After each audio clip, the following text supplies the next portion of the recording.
नीतीश चचा के साथ बड़ा एक बैड लक है। ना खुदा मिला ना विसाले सनम वाली हाल नीतीश कुमार के साथ है। अब क्या हुआ कि उन्हीं गठबंधन के लोगों ने उनकी हसरतों का जो है गुब्बारा फुस कर दिया। नीतीश कुमार की हालत बिहार वाले उस नाराज फूफा की तरह हो गई है। अब जो हैं तो बड़े सो कॉल्ड सम्माननीय, पर उनको जो है लिफाफे में सिर्फ 500 रुपये मिला है। नीतीश कुमार के पास की जंग जो है, सबसे पहली नीतीश कुमार की जंग ये है कि वो अपनी पार्टी को बचाएं। नीतीश चचा ने तेजस्वी को आगे प्रमोट करने के लिए बात तो कर ली, पर जो है इधर ममता बनर्जी ने और केजरीवाल ने उनका जो है काम खराब कर दिया। आज दुनिया में ईमानदारी का चोला ओढ़े हुए ये दिल्ली का मुख्यमंत्री जिन लोगों को गालियां देता था पिछले इतने सालों से, आज उन्हीं के पैरों में साष्टांग दंडवत प्रणाम कर रहा है और वही खेल बिगाड़ने सबसे पहले पहुंचा है वहां पे। आज बिहार का युवा मनीष कश्यप के साथ कनेक्ट करता है। आज बिहार का युवा तेजस्वी यादव के साथ कनेक्ट नहीं करता। अब ये जो सो कॉल्ड गठबंधन है, इनमें से कोई सो कॉल्ड राष्ट्रीय पार्टी को अपने राज्य में 2 सीटें नहीं दे रहा। इन लोगों के ना विचार मिलते हैं, ना इन लोगों के मन मिलते हैं। एक फोटो आपके लिए जो है, अब ये बोलते हैं मोदी डरता है। अरे भाई, अगर मोदी डरता है तो तुम काहे गठबंधन करता है? सर, इंडी अलायंस से पहले ही नीतीश कुमार की नाराजगी की खबरें सामने आ रही थी। जिस तरीके से कहा जा रहा था कि संयोजक बनने वाले नीतीश कुमार को आज प्रधानमंत्री के नाम के लिए भी पूछा नहीं जा रहा है, वहीं दूसरी तरफ कई दावे हो रहे हैं कि 25 तारीख तक बिहार में सरकार गिरने वाली है। क्या कहेंगे सर? देखिए, नीतीश चचा के साथ बड़ा एक बैड लक है। ना खुदा मिला ना विसाले सनम वाली हाल नीतीश कुमार के साथ है। अब बेचारे बड़े ज़ोर शोर से प्रधानमंत्री बनने की जो है एक मन में हसरत लिए उन्होंने ये महागठबंधन का जो है एक आगाज़ किया और बड़ा लंबा चौड़ा उसका कार्यक्रम किया। अब क्या हुआ कि उन्हीं गठबंधन के लोगों ने उनकी हसरतों का जो है गुब्बारा फुस कर दिया। अब नीतीश कुमार की हालत बिहार वाले उस नाराज फूफा की तरह हो गई है। अब जो हैं तो बड़े सो कॉल्ड सम्माननीय, पर उनको जो है लिफाफे में सिर्फ 500 रुपये मिला है और उसके बाद उनको कोई पूछ भी नहीं रहा है। तो आज अब उनके पास मुंह फुलाने और पलटी मारने के अलावा कोई ऑप्शन नहीं बचा है। अभी आपने देखा कैसे उन्होंने अपनी पार्टी में ललन सिंह का कद छोटा किया। उसके बाद अभी उन्होंने अपनी पूरी की पूरी टीम चेंज करी। जैसे उन्होंने केसी त्यागी को जो है एलिवेट किया और एक और उनके नेता हैं उनको उन्होंने एलिवेट किया। तो अब नीतीश कुमार के पास की जंग जो है, सबसे पहली नीतीश कुमार की जंग ये है कि वो अपनी पार्टी को बचाएं। अब उनकी पार्टी किस वक्त भरभरा के गिरेगी उन्हीं को नहीं पता, और कौन किधर भाग जाएगा उनको नहीं पता। अब आप सोचिए, जो नीतीश चचा आज 18 सांसद लिए घूम रहे हैं ना, वो नरेंद्र मोदी के फोटो देख के 18 सांसद आए हैं। और नीतीश कुमार जब पिछली बार अकेले अपने दम पे लड़े थे तो नीतीश चचा को पता है उनकी औकात क्या थी और कितने सांसद उनके जीत के आए। अब जब उनको जो है इतना कुछ हजम नहीं हुआ तो उनको लगा कि वो चारा चोर जो बिहार में मौजूद हैं वो उनके साथ न्याय करेंगे। अब सोचिए, वो 9वीं फेल भैया जो हैं वो वहाँ उप मुख्यमंत्री बने बैठे हैं और वो सोच रहे हैं कि अब नीतीश कुमार को जैसे तैसे टाइट किया जाए और उसके बाद ये मुख्यमंत्री की जो है कुर्सी हड़पाई जाए। तो नीतीश चचा ने सोचा चलो हम तो राष्ट्रीय राजनीति में सेट हो जाएंगे, नीतीश क्या बोलते हैं तेजस्वी को जो है हम मुख्यमंत्री बना देंगे। अब हुआ ये कि आगे कुआं पीछे खाई। अब उन्होंने नीतीश चचा ने तेजस्वी को आगे प्रमोट करने के लिए बात तो कर ली, पर जो है इधर ममता बनर्जी ने और केजरीवाल ने उनका जो है काम खराब कर दिया।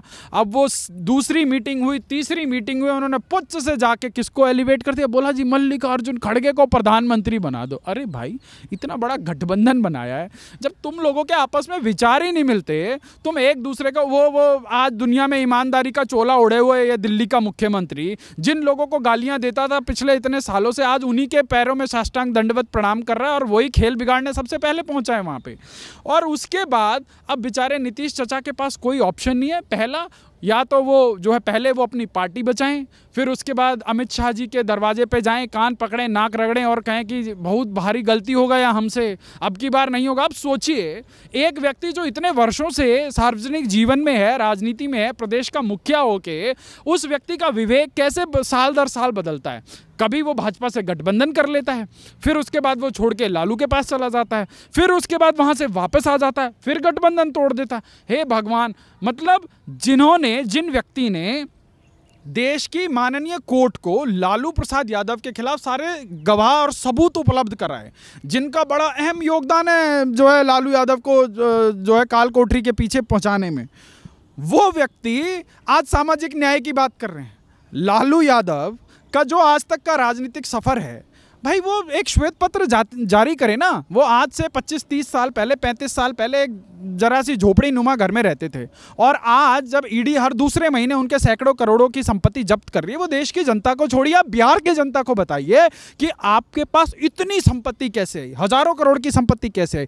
आज आप बड़े बड़े जो है वो लैंड्स उठा के देख लीजिए बिहार के अंदर, बड़ी बड़ी जो है मल्टीप्लेक्सेस उठा के देख लीजिए, मॉल्स उठा के देख लीजिए। वहाँ इस जो है चाराचोर परिवार का जो है ना कि एक तरफ बिहार में जेडीयू और आरजेडी के बीच में जो है वो एक तरफ जो है गठबंधन में वहाँ हलचल है, इंडी गठबंधन में सीटों के समीकरण को लेकर जो है वो बात नहीं बैठ पा रही है। और आज नीतीश कुमार ने जो है वो बिहार के राज्यपाल से मुलाकात की है, तो क्या लग रहा है सरकार गिरने वाली है? देखिए, इसके बहुत सारे मायने निकाले जा सकते हैं, क्योंकि नीतीश कुमार बिल्कुल घबराए हुए हैं और बौखलाए हुए हैं। उनको समझ नहीं आ रहा कि मैं अपनी जो इस ये भरभराती हुई राजनीतिक जो उनकी ये महलनुमा जिंदगी थी, अब ये किसी भी पल जो है गिर सकती है। जो इनकी सो कॉल्ड पार्टी है, जो ये अपने आप को सुचिता का बहुत बड़ा ब्रांड एम्बेसडर बनाते थे, पर ये भूल गए कि ये जो इतने बड़े सुचिता के ब्रांड एम्बेसडर बने हैं, इतने वर्षों तक ये जो राजनीति में काबिज रहे हैं, ये सिर्फ भारतीय जनता पार्टी के आशीर्वाद से काबिज रहे हैं।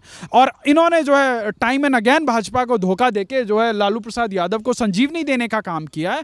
पर बिहार की जनता जो है इस अन्याय का बदला इनके साथ लेगी। अब ये चाहे वापस आए, गिड़गिड़ाएं, जो कुछ भी करें, अब ये इनके विवेक और इनकी डेस्टिनी के ऊपर निर्भर करता है। पर बिहार की जनता ने जो है इनके बार बार के धोखे से एक बहुत बड़ा सबक लिया, और मुझे लगता है कि आने वाले जो बिहार के चुनाव होंगे उसमें नीतीश कुमार को उनकी जगह जो है बिहार की जनता जरूर दिखाएगी। अब देखिए, खबर ये सामने आ रही है कि 25 तारीख को बिहार में जो है वो सरकार गिर सकती है। वहीं दूसरी तरफ जो है उस सरकार को गिराने का दावा करने वाले मनीष कश्यप जो हैं वो भी जेल से बाहर आ गए हैं, और आजकल बीजेपी और मनीष कश्यप की जो है वो भी काफ़ी ज़्यादा नज़दीकियां बढ़ रही हैं। तो क्या लग रहा है लोकसभा चुनाव से पहले, जिसमें कुछ ही समय रह गया है, उससे पहले जो है वो नीतीश कुमार और अगर हम बात करें तेजस्वी यादव की, मुश्किलें बढ़ने वाली हैं? क्योंकि एक तरफ घोटालों को लेकर ईडी सीबीआई सर पर है, वहीं दूसरी तरफ सरकार जो है उसे गिरने के लगातार चांसेस बने हुए हैं। अब देखिए, आपने मनीष कश्यप का जिक्र छेड़ा। मनीष कश्यप एक पढ़ा लिखा और जो है प्रदेश के लिए कुछ कर गुजरने की चाहत रखने वाला एक युवा है, और इत्तेफाक से वो पत्रकारिता में है, और वो बहुत ही लॉजिकल बातें करता है। और देखिए, हम सब लोग ह्यूमन हैं, और ह्यूमन एरर की पॉसिबिलिटी सबके पास होती है। अब वो 9वीं फेल एक उप मुख्यमंत्री लिखा हुआ भाषण नहीं पढ़ सकता है बिहार के अंदर, ठीक है? वो प्रदेश की जनता को जीडीपी बता रहा है, कह रहा है कि बिहार का जीडीपी सबसे अच्छा है। उससे इंफ्रास्ट्रक्चर नहीं बोला जा रहा, वो बता रहा है इंफ्रास्ट्रक्चर बहुत अच्छा है बिहार का। वो आदमी तमाम प्रपंच करके उस बेचारे युवा को 9 महीने तक उसके ऊपर तमाम जो है केस लगाकर उसको जेल में रखने का काम किया है। तो जब पाप करोगे, जब पाप का घड़ा भरेगा, तो उसके बाद आपको तो वो भोगना पड़ेगा ना।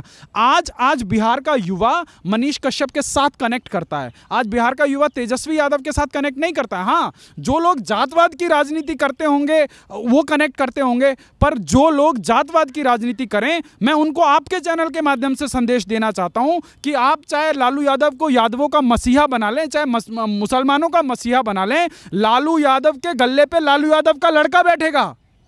भारतीय जनता पार्टी की सरकार मध्य प्रदेश में बनती है, वहां पर एक यादव को बिना किसी लेगेसी के, बिना किसी परिवारवाद के, एक स्टेबल चीफ मिनिस्टर होते हुए एक नए व्यक्ति को लाकर मुख्यमंत्री बनाया जाता है। अगर बिहार में सरकार गिरती है तो ये महागठबंधन के लिए बड़ा झटका साबित हो सकता है। निश्चित रूप से। महागठबंधन है कहां? महागठबंधन कागजों में भी नहीं है। आप सोचिए, एक पहली मीटिंग होती है, वहां किसी को संयोजक बनाने की बात होती है। दूसरी गठबंधन होती है, वहां कोई सिर्फ जो है फोटो ऑप होता है। तीसरी गठबंधन की मीटिंग होती है, वहां पे अचानक से जो है मल्लिकार्जुन खड़गे का नाम आ जाता है, और तीसरी मीटिंग के बाद जो है चौथी मीटिंग तक तो फूफा नाराज होके जो है अब वहां राज्यपाल के दरवाजे पर जो है तुम शरणम गच्छामी करने पहुंच गए हैं।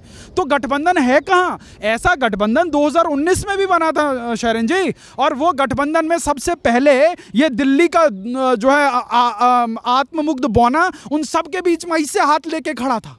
आजकल आपने देखा होगा ना, ट्विटर पे एक फोटो बड़ी वायरल हो रही है कि बहुत सारे लोग ऐसे हाथ करके खड़े होते हैं, एक आदमी ऐसे खंबे के बीच में से निकल के आता है, जी मैं भी हूं। तो ऐसे ही दिल्ली का एक आत्ममुख बौना भी वहां पे हाथ ऐसे करके खड़ा था, जो सबको डी राजा, ए राजा, स्टालिन, कनिमोजी, लालू सबको भ्रष्टाचारी बताता, शरद पवार को भ्रष्टाचारी बताता था। बिहार में अस्थिरता है सरकार को लेकर, पर महागठबंधन आज भी ये कहता है कि महागठबंधन उखाड़ फेंकेगा। लालू यादव तो चौथी बैठक के लिए जब दिल्ली आए थे तो उन्होंने तो अपनी सरकार को लेकर भी कहा कि बिहार में सरकार मजबूत है और 2024 लोकसभा चुनाव आ रहे हैं, उसमें मोदी सरकार को उखाड़ फेंके। देखिए शारण जी, एक होता है कि हाइपोथेटिकल कुछ भी बोलना और एक होता है आंकड़ों के आधार पर बोलना। देखिए भारतीय जनता पार्टी एक कैडर बेस्ड पार्टी है। अभी आपने गुजरात का चुनाव देखा, एक आत्ममुग्ध बौना जिसने कांग्रेस के साथ सेटिंग की थी वो गुजरात पहुंच गया। वो चैनलों पर बैठकर गारंटी दे रहा था दुनिया को कि ये जीतेगा, मैं लिख के देता हूं, फलाना होगा, हमारी सरकार आ रही है, ये होगा वो होगा। जिनकी गारंटी ली थी ना, उनकी सबकी जमानतें जब्त हुई हैं। आपके चैनल के माध्यम से मैं उस व्यक्ति की असलियत बता देना चाहता हूं। अब ये जो सो कॉल्ड गठबंधन है, इनमें से कोई सो कॉल्ड राष्ट्रीय पार्टी को अपने राज्य में 2 सीटें नहीं दे रहा। लालू यादव की पार्टी ने बिहार के चुनाव में कांग्रेस के साथ गठबंधन करके देख लिया और लालू को यह रियलाइज हो गया कि भैया इनको जितनी सीटें दी हैं उसकी आधी भी नहीं देनी चाहिए थी। और लालू यादव अभी भी अपना खोपड़ा फोड़ रहे हैं। वो कह रहे हैं कि अरे यार, ये हमने सीट में क्या कर दिया, कांग्रेस को कम सीटें दी होती तो कम से कम हम जो है अलग पोजीशन में होते। तो इन लोगों के ना विचार मिलते हैं, ना इन लोगों के मन मिलते हैं। एक फोटो आपके लिए जो है, अब ये बोलते हैं मोदी डरता है। अरे भाई, अगर मोदी डरता है तो तुम काहे गठबंधन करता है? मोदी डरता है ना। एक बात बताइए, बिहार में सरकार गिरने वाली है तो नीतीश कुमार अगर बीजेपी का दामन थामेंगे तो क्या बीजेपी आने देगी? क्योंकि अभी तक सुशील मोदी ये कह रहे थे कि हम जो है नीतीश कुमार के लिए एनडीए बीजेपी के दरवाजे बंद हो गए हैं, पर पिछले ही दिनों अमित शाह ने कहा कि अगर प्रस्ताव आता है तो हम विचार करेंगे। देखिए, सुशील मोदी ने कहा, इनफैक्ट अमित शाह जी ने भी पब्लिक मीटिंग में कहा कि जो है नीतीश कुमार के लिए हमारे यहाँ रास्ते बंद हो गए हैं। पर अब आगे बिहार की राजनीति किस करवट बदलती है, उसके बाद क्या निर्णय लिए जाएंगे वो अभी देखना बाकी है। और अभी तेल देखिए, तेल की धार देखिए, बिहार की राजनीति में बहुत उठापटक होना अभी बाकी है।